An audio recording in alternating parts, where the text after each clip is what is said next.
गूंज उठे हैं तेरी नगमों से अमीरों के महल, झोपड़ियों में भी तेरी आवाज है। अपने संगीत पे तो सभी को नाज है, हे रफी आज संगीत को तुझ पे नाज है। दिल का सोना साज तराना ढूंढेगा तीर निगाह।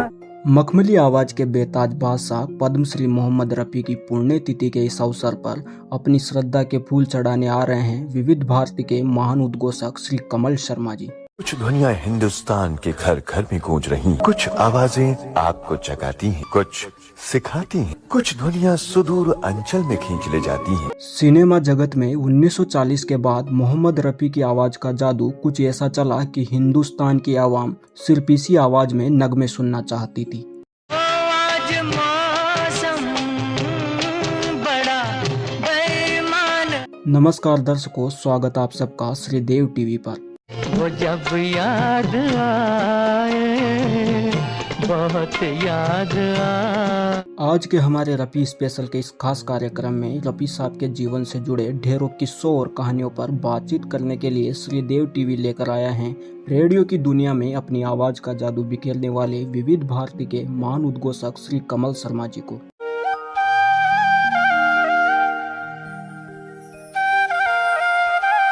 सर बहुत बहुत स्वागत है, बहुत स्वागत है आपका हमारे चैनल श्रीदेव टीवी के इस special talk show Rafi special में।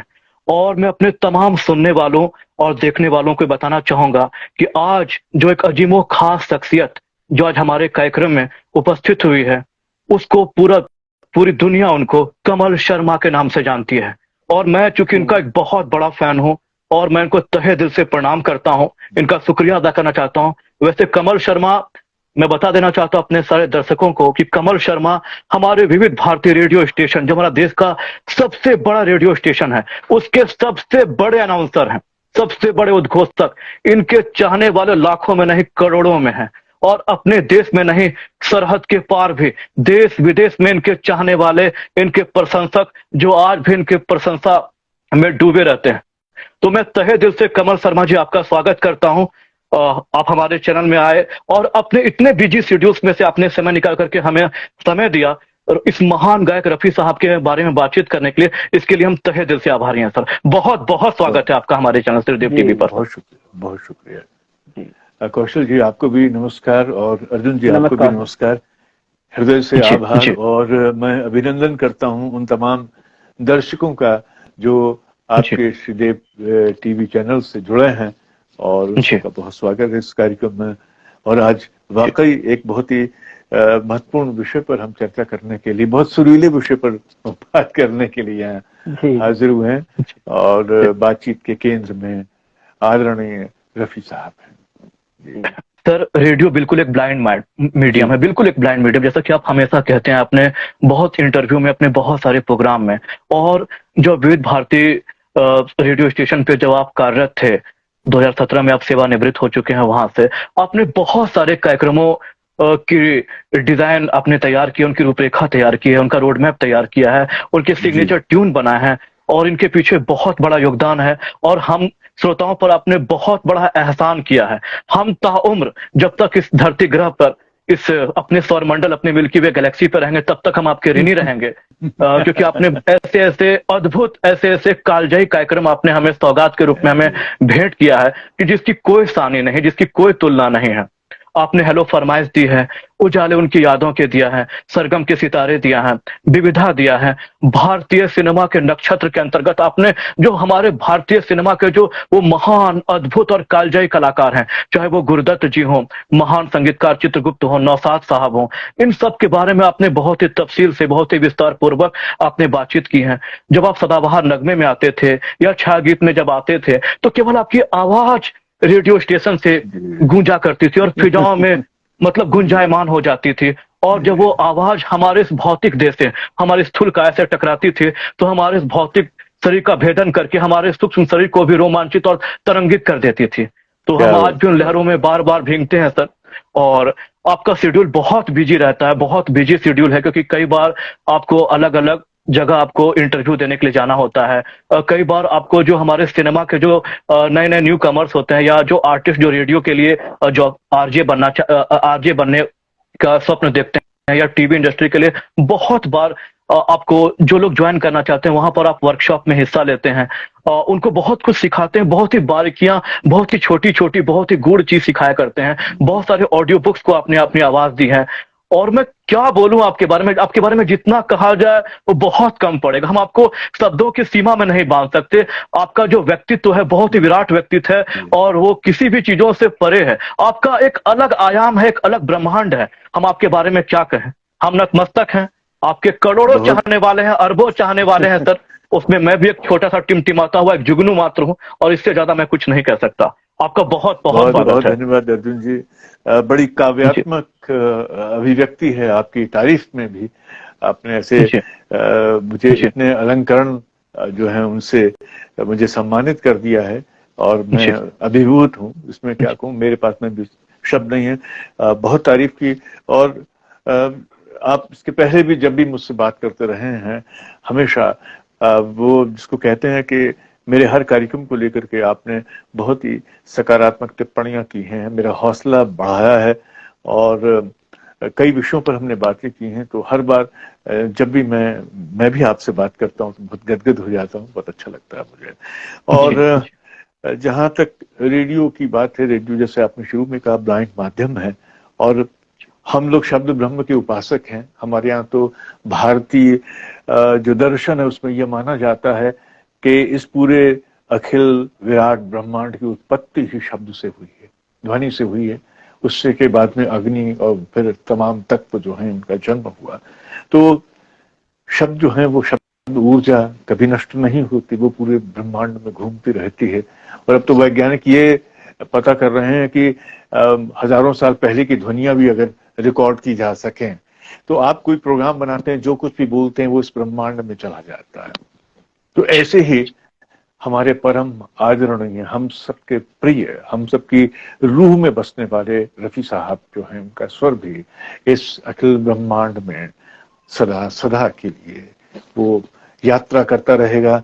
और जो भी लोग हैं जिन्होंने रफी साहब को सुना है, वो सुना नहीं बल्कि ये कहले कानों से आपने अमृत पिया है, ये कहें। क्योंकि उनका स्वर जो है वो ऐसा ही है कि सुनने वाला तो वो खुद तो अमर है ही, उनके गीत अमर हैं, लेकिन जिसने उनके गानों को सुन लिया वो सुनकर के अमर हो जाएगा, अमृत को प्राप्त कर लेगा, मोक्ष मिल जाएगा। क्योंकि हमारे यहाँ भारतीय दर्शन में, आध्यात्म में मोक्ष को सबसे बड़ी चीज माना गया है। तो जो आपको किसी का स्वर मोक्ष की अनुभूति करा दे, परम आनंद की उपलब्धि करा दे, आपको लगे कि आप ईश्वर के निकट पहुंच गए हैं, वो व्यक्ति जिसका सिर्फ स्वर सुनकर के ऐसी अनुभूति हो रही है, वो कैसा होगा, वो किस अवस्था में होगा। और एक नहीं, करोड़ों लोग जब उनका स्वर एक साथ सुन रहे होते हैं, ब्रह्मांड में वो स्वर जाता है, तो वो अमृत की वर्षा बन करके इस ब्रह्मांड में लौटता है। हम सबके हृदयों को इस स्वर ने बिल्कुल छुआ है। कभी आप दुखी हैं तो मरहम लगा दी है, आप खुश हैं तो आपको प्रफुल्लता से भर दिया है, और ज्यादा उसमें अपनी हंसी मिला करके, अपने स्वर का कहते हैं ना छौंक लगा करके उसको और खूबसूरत बना दिया है। तो अर्जुन जी ऐसा है कि आपने कहा हमने बहुत सारे प्रोग्राम हम लोगों ने किए, नो डाउट। मैंने विविध भारती के लिए बहुत सारे प्रोग्राम डिजाइन किए। उसके पहले मैं रायपुर में था, तो मैं ये वाणी कार्यक्रम से जुड़ा हुआ था, जिसके लिए मैंने करीब 70-80 प्रोग्राम डिजाइन किए थे। और लोग आकाशवाणी रायपुर के युवाणी कार्यक्रम की तुलना जो है दुनिया के बड़े से बड़े जो ब्रॉडकास्टर हैं और जो कार्यक्रम है, उनका अंदाज जो होता था, चाहे वो बीबीसी हो, चाहे ये वॉइस ऑफ अमेरिका हो, उससे तुलना किया करते थे। हम लोग अपडेट रहते थे उसमें। मेरे कुछ कार्यक्रम जैसे समय यात्री था, जो सभ्यता के विकास की पूरी कहानी 2.5 साल चला, उसको मैं लिखता था, ट्रांसलेट करता था, खुद ही बनाता था। और मैं सुबह स्टूडियो में घुसता था तो शाम को निकलता था वहां से। तो स्टूडियो में ही मेरा पूरा दिन बीत जाता था, काम करते हुए शाम को प्रोग्राम में बैठना। तो हम सुबह 9 बजे आते थे, ऑफिस आने का टाइम 11 बजे था, 9 बजे मैं आता था, और रात के 11 बजे, 10 से 11 के पहले घर नहीं जाता था। तो अमूमन सरकारी आदमी जो है, उसके लिए लोग कहते हैं कि काम चोर होते हैं, वो 7 घंटे 20 मिनट घड़ी देख करके काम करते हैं, घड़ी देख के भूख लगती है, घड़ी देख करके दफ्तर से घर चले जाते हैं। हमारे लिए तो हम जब स्टूडियो में गए तो बाहर क्या दिन क्या रात, तो पानी बरस रहा है, कुछ इसका एहसास नहीं, अपने प्रोग्राम में ये डूबे हैं। इस डूबने ने ये किया कि कार्यक्रमों को, मेरे कार्यक्रमों का एक नजरिया जो था वो बहुत अलग था, प्रेजेंटेशन अलग हो गया, क्योंकि आप जब मेहनत करते हैं बार बार, और मैंने भी अपने बहुत सारे जो वरिष्ठ साथियों से सीखा, लेकिन अपने आप को परिमार्जित किया। तो फिर बाद में ऐसा हो गया कि हमारे यहाँ तो अब तो सब कुछ डिजिटल हो गया है। हमारे जमाने में मशीनें हुआ करती थी, दोनों उंगली हाथों से, दोनों हाथों की उंगलियों से आप मशीनें चला रहे हैं, तो जैसे वो हारमोनियम चलता है या कोई सितार चलता है, तो हम लोग टेप रिकॉर्डर पर हमारे हाथ जैसे सितार पर चलते हैं वैसे चला करते थे। और मुझे याद है कि मुझे बॉम्बे आने के बाद, मैं 1992 में मुंबई आया, लेकिन उसके पहले मैं बता दूं कि मैंने युवाणी के लिए अपनी धरती अपना देश, पत्थर बोल उठे, इनकी राहें इनकी मंजिल, हौसले बुलंद थे, ऐसे और बहुत ही ऑफ बीट रेडियो डॉक्यूमेंट्रीज की, जैसे बैरों पे किया सलाम साहब, कुल्फी बेचने वाले, सुराही बेचने वाले, कूलर बेचने वाले जो गर्मियों में बेचते हैं, उनके लिए हम ठंड बेचते हैं। फिर वो लोग जो मुर्दे जलाते हैं और कब्र खोदते हैं, उनके लिए मौत बख्शती है जिंदगी इन्हें। फिर ट्रक वालों की जिंदगी पर जो, मतलब वो लोग जो हाशिए पर हैं, अब वो हमेशा मेरे बड़े प्रिय लोग रहे। मुझे लगा कि मैं इनकी जिंदगी की कहानियां लोगों के सामने लेकर के आऊं। तो रायपुर की ये संचित जो मेरी भूमिका थी, जो अनुभव था, वो लेकर के मैं बॉम्बे गया। तो मुझे अमीन सयानी साहब के साथ काम करने का मौका मिला, उनको असिस्ट करने का मौका भी मिला। तो आप सोचिए कि एक लेजेंडरी ब्रॉडकास्टर हैं, आप उनके साथ में हैं, और ऐसे मौके आए कि एक बार मुझे गले लगाया और 2 बार मेरे हाथ चूम लिए उन्होंने एडिटिंग पे। तो हमारे लिए तो यही ऑस्कर हो गया। हमें लगा कि ये बहुत बड़ा अवार्ड जो है मुझे मिल गया। और इसके अलावा भी इंडस्ट्री की जो बहुत बड़ी आवाजें हैं, उनके साथ मुझे काम करने का मौका मिला। मैं एक बहुत ही छोटे शहर से आया था, रायपुर तो अब राजधानी है, एक विराट होता शहर है, लेकिन उन दिनों बड़ा छोटा हुआ करता था। और जब आप एक कस्बे से, एक छोटे शहर से बड़े शहर जाते हैं, तो लोग बड़े आपको अजीब निगाहों से देखते हैं। उनको कई बार लगता है कि आप किसी जू से छूट करके चले आए हैं, वो आपको हैरत की निगाह से देखते हैं। लेकिन मैं रेडियो आकाशवाणी के रायपुर केंद्र को धन्यवाद दूंगा, मैं इतना अनुभव लेकर के गया था। मैं जरूर कह सकता हूँ कि जब मैं विविध भारती में आया, तो मैं विविध भारती से मैं जो काम हो रहा था उससे मैं 20-30 बरस आगे था। मैं वो काम करके आ चुका था। वो मतलब वो ऐसा काम किसी बड़े ग्लोबल लेवल पे जो होते हैं, मैं सारे वो उस तरह के कॉन्सेप्ट्स जो थे उनको मैं एक्सप्लॉइट कर चुका था। तो उसके बाद में जो फिर एक प्रोग्राम जो था जिसने इतिहास रच दिया, हमारी रेडियो की डायरेक्टर थी विजय लक्ष्मी सिन्हा, उनका कॉन्सेप्ट था। उन्होंने हमें से कहा कि कमाल जी एक प्रोग्राम करना है जो फोन पर बेस्ड होगा। अब हमारे लिए भी ये बड़ी शशोपंच की बड़ी दुविधा की स्थिति थी कि ऐसा कौन सा प्रोग्राम है। तो बताया कि सिर्फ ये बताया कि फोन पर बेस्ड आपको एक फरमाइशी प्रोग्राम पेश करना, आप अब इसके सोचिए। 1-2 दिन लगे, फिर मैंने कहा कि इसका नाम होगा हेलो फरमाइश, नाम हमने दिया और इसकी सिग्नेचर ट्यून तैयार करवाई और मैं ही इसको एडिट करता था, इसको बनाता था और मैं थोड़ी सी लोगों की फिरकियां भी लेता था। हिंदुस्तान का पहला इंटरैक्टिव फोन इन प्रोग्राम था, लोगों में अद्भुत इसका क्रेज था और ये प्रोग्राम जब पहली बार एयर पे गया, ऑन एयर हुआ, तो तहलका समझ गया। फिर जैसे कि आपने कहा, मैंने और भी प्रोग्राम फिर किए, उनमें भारतीय सिनेमा के नक्षत्र हैं और हमारी नेशनल फिल्म मैगजीन जो थी चित्र भारती, उसको मैंने डिजाइन किया। हेलो फरमाइश तो था ही, हेलो जयमाला, हेलो कारगिल, जयमाला संदेश, सरगम के सितारे, सेल्यूलॉइड के सितारे, जैसे कितने सारे कार्यक्रम, छायागीत तो हम करते ही थे। और एक प्रोग्राम उजाले उनकी यादों के, ये नाम जो था राजेश रेड्डी साहब जो हमारे स्टेशन डायरेक्टर थे उनका दिया हुआ है और ये नाम लिया गया बशीर बद्र साहब के एक शेर से कि उजाले उनकी यादों के हमारे साथ रहने दो, न जाने किस गली में जिंदगी की शाम हो जाए। तो वहां से ये लिया। उसके बाद में हमारे एक दोस्त हैं राकेश जोशी, उन्होंने इसकी सिग्नेचर ट्यून बनाई और बाद में फिर लगभग समझ लीजिए कि अगर 100 में एक एपिसोड उन्होंने बनाया तो 99 हमने बनाए जितने प्रोग्राम। फिर बाद में हमारे दूसरे साथी उसको करने लगे। लेकिन स्पीच क्या है कि तमाम जो लेजेंड्स थे जिनकी मैं बात करूं, जैसे नौशाद साहब, ओपन अय्यर साहब, सरदार मलिक, प्रेम धवन, लक्ष्मीकांत प्यारेलाल के प्यारेलाल जी, कल्याण जी आनंद जी के आनंद जी, और आनंद मिलन जी, ऐसे तमाम लोगों से जब मुझे मिलने का मौका मिला, उसमें फिल्म एक्टर्स भी, अभिनेत्रियां भी शामिल हैं, तो वो लगता था कि मैं एक इतिहास से गुजर रहा हूँ, इतिहास को सामने देख रहा हूँ। और मुझे हैरत भी होती थी कि क्या मैं वाकई इस तरह से ऐसे लोगों से मिल रहा हूँ। लता जी से मिलने का मौका मिला, देवानंद साहब से, तो मुझे लगा कि ये वो तमाम लोग हैं जिन्होंने हमारी जिंदगी में इतनी खुशियां बिखेरी हैं, इतना। और जब हम रफी साहब की बात करते हैं तो तमाम अभिनेता आपको एक साथ याद आ जाते हैं, क्योंकि रफी साहब जो थे, जैसी उनकी आवाज, कहते हैं ना, पारसमणि आवाज थी, जिसको छुए वो सोना बन जाए। तो वो जिस भी अभिनेता के लिए गाते थे, ऐसे लगता था कि पर्दे पर वही अभिनेता गा रहा है। रफी साहब अपने जो जो एक्टर थे, उनकी पूरी बॉडी लैंग्वेज उनको मालूम थी।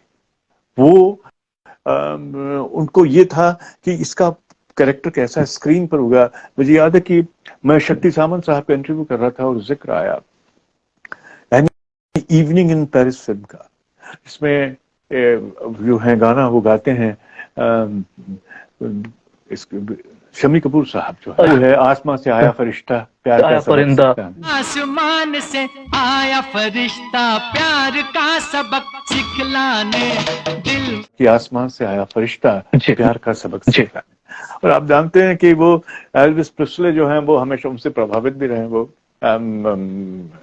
शम्मी कपूर साहब। हाँ, और उनका थोड़ा सा वो उनकी पूरी बॉडी लैंग्वेज, वो जिस तरह से उनकी बॉडी की लयकारी, जिसको आप कह सकते हैं, उनकी काया की लयकारी जो है वो वैसी है, उसमें ऐसी अजीब लचक है और उसका एक अलग मजा है। रफी साहब जो हैं, वो शूटिंग के लिए लोग कहीं मेरे ख्याल से पेरिस में ही थे और ये गाना शूट करना था। तो रफी साहब को मालूम था कि शम्मी कपूर साहब जो हैं, उनकी जो काया कैसे हिचकोले खाती है, किस तरह से वो बोलते हैं। आप देखिए कि चाहे आप उसके तीसरी मंजिल के गानों की बात करें, देखिए साहिबो वो कोई और थी और ये, है ना, देखिए साहिबो वो कोई और थी और ये नाजनी है मेरी। ये देखिए, एक तो बड़ी है ना गद्यमय कविता है, इसमें गद्य है ना, देखिए साहिबो वो कोई और थी। तो ये मजरू साहब का भी कमाल है। और फिर राहुल देव बर्मन, है ना। तो लेकिन क्या है कि आपको मालूम होगा कि शंकर जयकिशन जो है, उनके ज्यादातर गाने वो उन्हीं के पसंद करते थे। लेकिन जब ये गाना जो है शंकर जयकिशन का ही है और इसकी टेप उस समय आती थी, तो आप सोचिए कि रफी साहब को कितना मालूम था कि देव साहब का एक अलग अंदाज है चलने का, उठने का, बैठने का। जब आप गाइड के गाने सुनते हैं कि चलो सुहाना भरम तो टूटा जाना के हुस्न क्या है, लो सुहाना भरम तो टूटा जाना के हो। आप देखिए कि वो जो एक हारा हुआ आशिक है, वो जो अवसाद से गिर गया है, प्रेम उसने खो दिया है, उसके जीवन की जो व्यथा है, उसकी कथा जो है, वो शैलेंद्र का लिखा हुआ गाना है और दादा ने सचिन देव बर्मन साहब ने उसको संगीतबद्ध किया है। उसमें कोरस का क्या खूबसूरत इस्तेमाल है और फिर रफी साहब की आवाज। आप सोचिए कि आप आज के गाने आपको याद नहीं रहते, लोग शिकायत करते हैं नहीं साहब हमने तो बहुत अच्छा गाया। अरे आप रफी साहब को सुनिए, उनके समकालीन गायक भी ऐसी थे, वो अपनी रूह से गाते थे और आप इसीलिए उनके गाए गाने आपकी रूह को छूते थे, उनके बोल भी ऐसे थे। अब तो आप म्यूजिक इतना लाउड होता है, ऐसे लगता है कि संगीतकार इतना आत्ममुग्ध है कि वो सिर्फ अपना संगीत ही सुनना चाहता है। उसके संगीत में स्वर दब जाता है, शब्द दब जाते हैं। पहले वॉइस और म्यूजिक का रेशियो जो था 40 और 60 का था। आवाज अगर 60 पे तो म्यूजिक 40 पे है। अभी 60 पे म्यूजिक है और 40 पे आवाज है। तो कई बार आपको बहुत जोर देना पड़ता है, आपको समझ ही नहीं आता गाना, बस लग रहा है कि कोई गा रहा है और उसी पे लोग सिर हिलाते चले जाते हैं। लेकिन चाहे आप किशोरदा की बात कर रहे हैं, एकदम करेक्ट तलफ्फुज, मुकेश जी, ये तमाम लोग, आप देखिए इतने सारे शेड्स हैं अर्जुन जी, कौशल जी आप सुन रहे हैं जी ना, इतने जी सारे जी शेड्स हैं। ये जिसको कहते हैं वो अपनी आवाजों से एक पूरा इंद्रधनुष हमारे सामने रचते थे। उसमें अवसाद के रंग थे, उदासी के भी थे, लेकिन उनके स्वर में वो उदासी मीठी हो जाती थी। और रोमांस की तो बात ही क्या है, रोमानियत क्या होती है। मैं ये कहूंगा कि एक पूरी पीढ़ी ने इन आवाजों को सुन करके रोमांस करना सीखा। जी उनको उनके जीवन में रोमांस जब आया, पहले, अब तो क्या है कि रोमांस तो स्मार्टफोन पे ही हो जाता है सब कुछ, है ना। पहले तो जाने एक शहर में, एक गली में, एक पूरे मोहल्ले में टेलीफोन हुआ करता था, है ना। कई कहानियां तो इसीलिए प्रेम की वही खत्म हो गई क्योंकि कोई कहने वाला नहीं था। शर्म संकोच में कोई क्या कहेगा, कोई देख लेगा, जाने ऐसी कितनी चाहत की कहानियां जो थी वो दफन हो गई, वहीं खत्म हो गई, खिलने से पहले ही वो फूल मुरझा गए। लेकिन अब तो स्मार्टफोन के जरिए जब चाहे तब बात कर ली जाए। तो आप सोचिए कि उस जमाने में लोगों के लिए जीने का, रोमांस का, दुख को सहन करने का सबसे बड़ा सहारा ये नगमे हुआ करते थे, ये गाने हुआ करते थे। और हमारी भूमिका, अब अर्जुन जी आप बताइए कि एक इंसान ने, अब मदन मोहन साहब है, नौशाद साहब है, शंकर जयकिशन है, प्यारेलाल जी, आनंद जी है, इन लोगों ने, और मैं उनकी सलीला को क्यों भूलूं, सलीला मेरे बड़े प्रिय संगीतकार हैं। इन लोगों ने अद्भुत संगीत से सजा हुआ एक गीत बना दिया है। अब मैं उसमें क्या करूंगा, कुछ नहीं कर सकता, ना उसमें कोई सुरखात के पर नहीं लगा सकता। मैं एक ही काम कर सकता हूं, जो मैं कह रहा था कि एक तरीका होता है कि आपने खाना बनाया और ला करके पटक दिया, खाना है तो खाइए, नहीं तो भाड़ में जाइए। और एक होता है इसरार कि हुजूर ये तो चख के देखिए, ये तो खा के देखिए, ये देखिए डिश कैसी बनी है। तो एक अनाउंसर जो होता है, प्रेजेंटर, वो रेडियो पर यही करता है कि मैं बेहतर से बेहतर डिशेस जो है ना, गानों के रूप में आपके सामने परोसूं। लेकिन मैं इस बात का ध्यान रखता हूं कि उसकी एक सीक्वेंस होती है। हमेशा मैं इसका ध्यान रखता था कि पहला गाना कौन सा होगा और आखिरी। आप सोचिए कि मैं अगर आपको एक गाना सुना रहा हूं कि जाग दिले दीवाना, है ना, रुत जागी दिले दीवाना, रुत जागी वसल यार, आगे उसके बाद में मैं एक बहुत ही लाउड गाना और नए जमाने का गाना सुना दूं, तो वो बिल्कुल ऐसे कि खाने में आप खा रहे हैं और कंकड़ आ गया, है ना, आपकी दाढ़ में। तो इसका पर्दे में टाट का पैबंद जिसको कहते हैं, आपको ये ध्यान रखना होगा, एक मूड सस्टेन करना होता है। अगर मैं अच्छे गाने, हास्य गीत सुना रहा हूँ, 4 हास्य गीत सुना, उसके बीच में मैं अगर एक बहुत उदासी का गाना लाऊंगा तो वो पूरा प्रोग्राम मेरा खत्म हो जाएगा, खरा हो जाएगा। तो मुझे इसका, एक अनाउंसर को इस बात का ध्यान रखना चाहिए कि आप जो चीज सुना रहे हैं, आप सोचिए कि मैं आपको रसगुल्ला खिला करके उसके बाद में नीम और करेला खिला दूं, कैसा लगेगा आपको। तो कुछ गाने जो है वो उन गानों की भी, हर तरह के गानों की भूमिका है। उदासी के भी गाने हमें अच्छे लगते हैं। सच बात तो ये भी है कि वो गाने चाहे आप रफी साहब की आवाज में सुनिए, चाहे किशोरदा की आवाज में, उनमें अपने प्रेमी के लिए कुछ ऐसे शब्द हैं जिसमें धिक्कार है, जिसमें उल्हाने दिए गए हैं, बावजूद इसके वो गाने आपको अच्छे लगते हैं। आप सोचिए कि रफी साहब का जो मैंने जिस गाने की बात की, ये उनका वो गाना कि जिंदगी क्या है, गम का दरिया है, न जीना यहाँ बस में, जिंदगी क्या है, गम का दरिया है। तो इन गानों में जीवन का दर्शन है, फिलॉसफी है। कहीं ये गाने हमें जीवन के संघर्ष को झेलना सिखाते हैं कि कैसे बस, अरे बढ़ते चलिए। ऐसे भी गाने जो हमको बार बार हमको रिचार्ज करते हैं। कुछ गाने ऐसे जो हमारा कैथारसिस कर देते हैं, बरसों का जमा हुआ भीतर दर्द है, भीतर जमा हुआ, उस दर्द को ये गाने निकाल देते हैं। हम पहले तो ऐसा था कि आप बाथरूम में जाइए और गा लीजिए, और कोई रोता आपको देखे नहीं, उन गानों के साथ ही आपने अपने आपको भिगोया तो चले आए बाहर।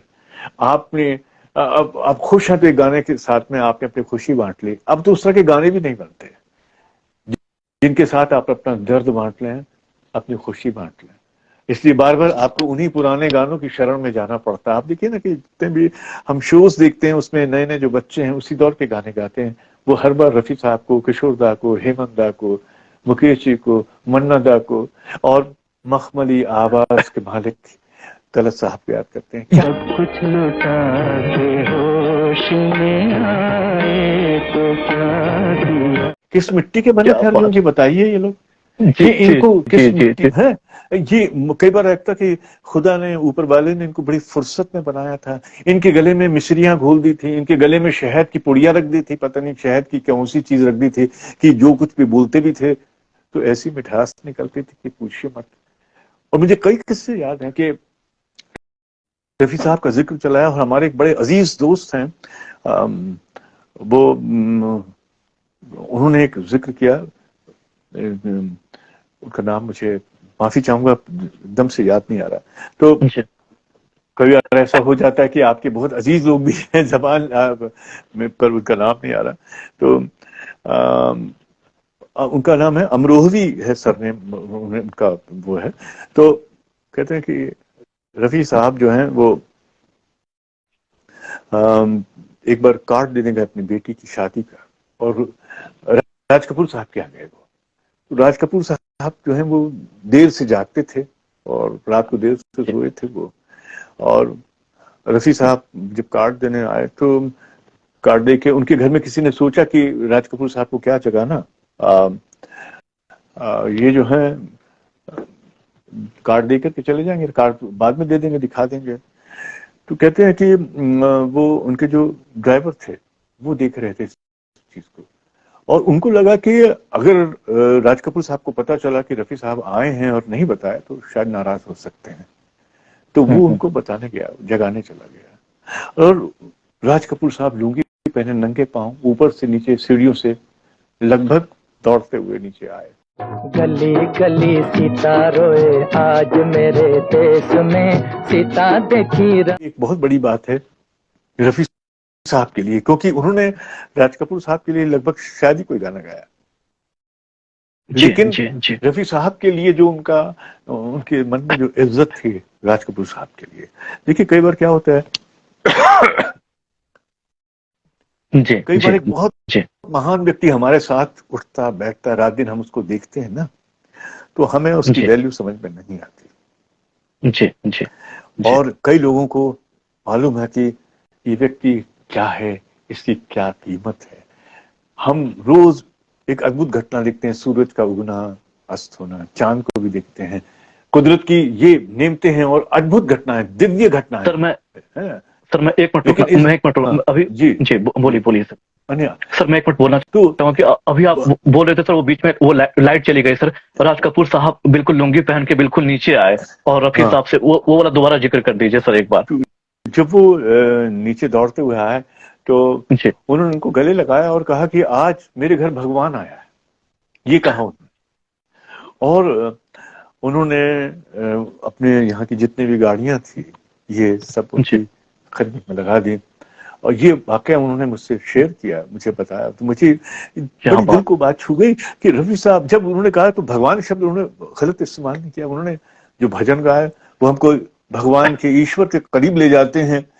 और देखिए रफी साहब को लोग, कोई कह सकता है कि वो मुस्लिम थे, कोई कह सकता है उनका ये धर्म था। मुझे लगता है कि वो सारे धर्मों से, सारे संप्रदायों से ऊपर थे, और वो सिर्फ इसलिए आए थे इस दुनिया में अमृत लुटाने के लिए, अमृत बरसाने के लिए इस दुनिया में आए थे, और यही उनका सबसे बड़ा धर्म था, और इसी धर्म की उन्होंने इबादत की। वो उनके चाहने वाले या उनके साथ काम करने वाले जितने भी लोग हैं, वो उन्होंने हमेशा, जब भी मैंने ऐसा कोई संगीतकार नहीं जिससे मैंने नाम पूछा, आपको याद होगा मैंने एक प्रोग्राम किया है रफी और रवि, 2 भागों में यूट्यूब पर उपलब्ध है। तो रवि साहब से भी कि बताइए रफी साहब के बारे में। तो जिसने भी, चाहे वो प्यारेलाल जी हो, प्यारेलाल जी कहते हैं कि उनकी चाय बड़ी स्पेशल हुआ करती थी, उसमें काजू बादाम पड़े होते थे, तो स्पेशल चाय उनके लिए बनकर आती थी, और हम लोग छेड़ते भी थे रफी साहब की वो चाय पी करके। हमको लगता था कि बहुत बड़ा प्रसाद मिल गया है। तो जिसने भी जिक्र किया उसने ये कहा कि वो एक फरिश्ता इंसान थे। और ऐसे बहुत सारे लोग हैं जिनके पास, किसी भी नए प्रोड्यूसर के पास इतने पैसे नहीं हैं, और उसको लगता है कि रफी साहब गा देंगे तो उसकी फिल्म चल जाएगी। तो उसके लिए, नए सिंगर्स के लिए, नए गीतकारों के लिए, नए संगीतकारों के लिए रफी साहब ने बहुत मदद की उनकी, और उनके लिए कई बार बिना पैसे लिए उनके लिए गाने गाए।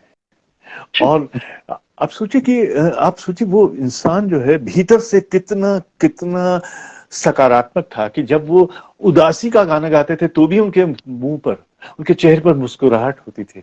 रफी साहब मुस्कुराते हुए गाते थे, उनके चेहरे पर पूरी मुस्कुराहट थी। तो उनके संगीतकार जो हैं, जैसे ओपी नैयर साहब ने भी जिक्र किया, प्यारेलाल जी ने भी जिक्र किया कि रिहर्सल में जो है पता ही नहीं चल रहा है रफी साहब का। अच्छा। और माइक्रोफोन हाथ में आया है और गाना जो है वो, जैसे वो गाना जो था उनका, बदन पर सितारे लपेटे हुए, प्रिंस का गाना, बदन पे सितारे लपेटे हुए तो जान तमन्ना, रिहर्सल में पता ही नहीं चल रहा है। और जैसे स्टेज पे गाए तो आप सोचिए कि वो गाना जो है उसमें वो लाउड गाना है, और उस गाने में जिस तरह के भाव चाहिए रफी साहब वो लेकर के आए हैं। तो रफी साहब कई बार अपनी रिहर्सल में भी सरप्राइज देते थे, उसमें तो ऐसा गाया, लेकिन बाद में जो आउटपुट है वो बड़ा कमाल का मिलता है। और बहुत ही विनम्र इंसान, मददगार इंसान, बहुत विनम्र। और इसलिए देखिए क्या है कि आप सोचिए कि वो जो हम आज एक धार्मिक संकीर्णता देखते हैं, एक दूसरे के प्रति नफरत देखते हैं, रफी साहब का एक गाना ऐसे लोगों के लिए एक बहुत बड़ा सबक है। वो गाना है बैजू बावरा फिल्म का। आप सोचिए कि शकील बदायूनी साहब ने वो भजन लिखा है, नौशाद साहब ने उसको संगीत से संवारा है, और इस्लाम को मानने वाली ये 3 लोग हैं, रफी साहब ने उसको गाया है। लेकिन कोई कह दे कि उसको बेमन से गाया है, आप उस गाने को सुनिए, आपको समाधि लग जाएगी। ओ दुनिया के रखवाले सुन दर्द, आप ध्यान की किसी और ही अवस्था में पहुंच जाएंगे। वो गाना सुनते हुए आप स्वयं ईश्वर को अपने सबसे करीब पाते हैं।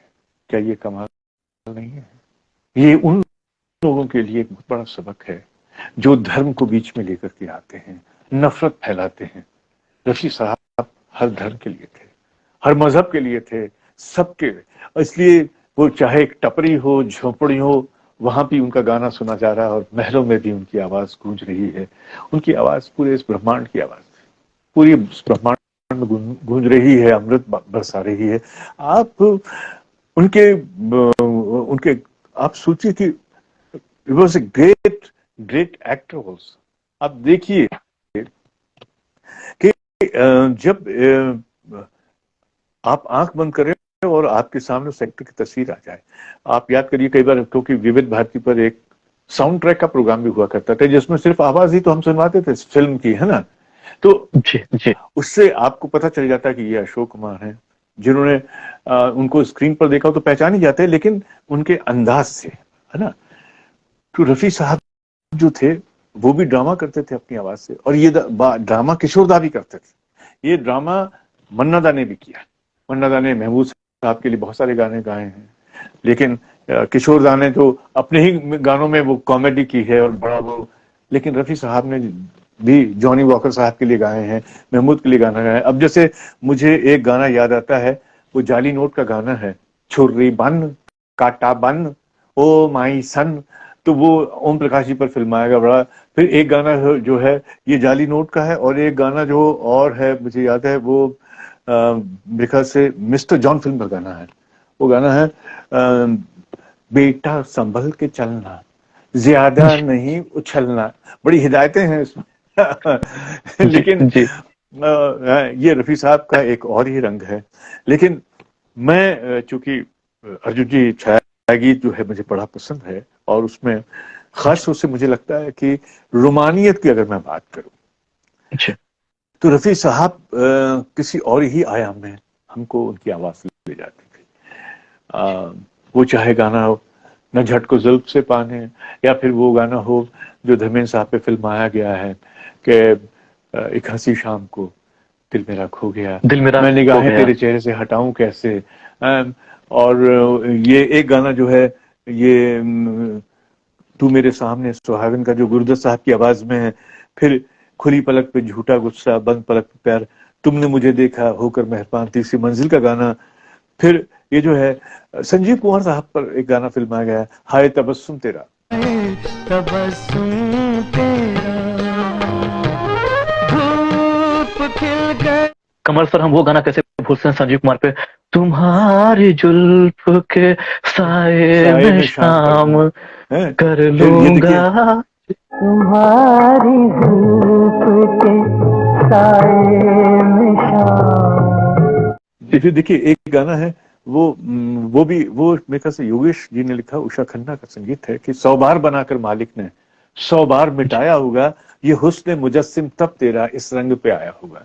तो ये तो उसके लिए, लेकिन मुझे लगता है कि बहुत सारी आवाजें बार बार ऊपर वाले ने सुनी होंगी, उनके मीटर जी। सेट किए होंगे, फिर उनको हटाया, फिर उसने मिक्स किया, फिर कोई एक्सपेरिमेंट किया, फिर एक आवाज बनाई, उसका नाम था मोहम्मद रफी का। सागर में आज ढलके साया शब।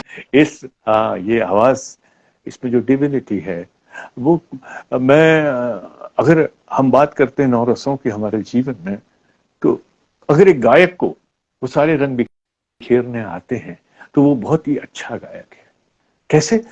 जैसे आप गाना सुनिए हकीकत का गाना, कर चले हम फिदा, या फिर शहीद का वो गाना जो है, वतन की फिरा हमें वतन के नौजवान शहीद हों। हाँ, वो पुरानी शहीद का जो गाना है ना, पर वो गाना रफी साहब ने नहीं गाया शायद।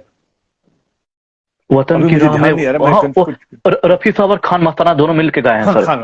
और बिल्कुल आप सही है, रफी साहब और खान मस्ताना दोनों मिलके गाए हैं, गुलाम हैदर का म्यूजिक है सर। हाँ, अब बिल्कुल सही बोल रहे हैं, बिल्कुल सही बोल रहे हैं।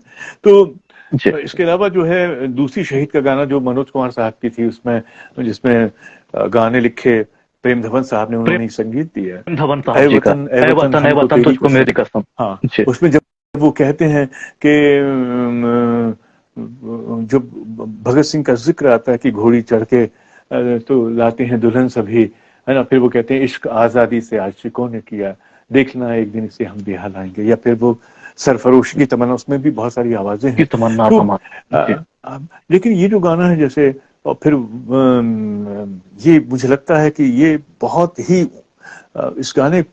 ये गाना बहुत गाने पर भारी पड़ता है, देशभक्ति का जो गाना है, कि चाहे वो आप उसका ले लीजिए, लीडर का गाना, अपनी आजादी को हम हरगिज मिटा सकते नहीं, और लेकिन हकीकत का जो गाना कर चले हम फिदा, ये जिस तरह से इसका जो टेम्पो है, जैसा ऑर्केस्ट्रेशन है, और उसके बाद में जिस तरह से ले जाता है, आपके रोंगटे खड़े कर देता है। साक़ी ने रुख ही मोड़ दिया। मैं ये कहता हूँ कि आप सोचिए कि मैं जब किसी आवाज से आपका मन न भरे, कोई आवाज जो है, एक चीज होती है कि आपको तृप्ति हो जाती है, आप सुनते हैं, प्यास लगी, तृप्त हो गए, लेकिन एक चीज होती कि एक कोई ऐसी डिश भी होती कि आप तृप्ति नहीं हो रही है, बहुत खा रहे हैं, पेट भी भर गया, लेकिन तृप्ति नहीं हुई है। रवि साहब की आवाज ना, उनको बार बार सुनने का मन करता है, और एक ही गाने को कमल सर कितनी बार सुनिए। कमल सर, मैं आपको 1 मिनट के लिए रोकना चाहूंगा, बेहद मैं रुकना चाहूंगा सर, आपकी इजाजत लेकर के। सर देशभक्ति फिल्मों के गीतों का सर आपने बहुत जिक्र किया सर, एक से बढ़कर एक नगमों का आपने जिक्र किया। हम इन देशभक्ति गीतों में हम झूमे हैं, जब भी 15 अगस्त या 26 जनवरी को स्वतंत्रता दिवस या गणतंत्र दिवस के दिनों पर जब ये गीत बज उठते हैं तो हमें बहुत रोमांचित कर देते हैं, हमारी आत्मा, हमारे हृदय का एक हिस्सा है ये गीत। और आपने इतना ब्यूटीफुली रफी साहब को डिस्क्राइब किया है, कहते हैं ना कि इतना अच्छा रफी साहब के बारे में आपने बोला है कि हम बहुत प्रफुल्लित हो गए, बहुत ही आनंदित हो गए हैं।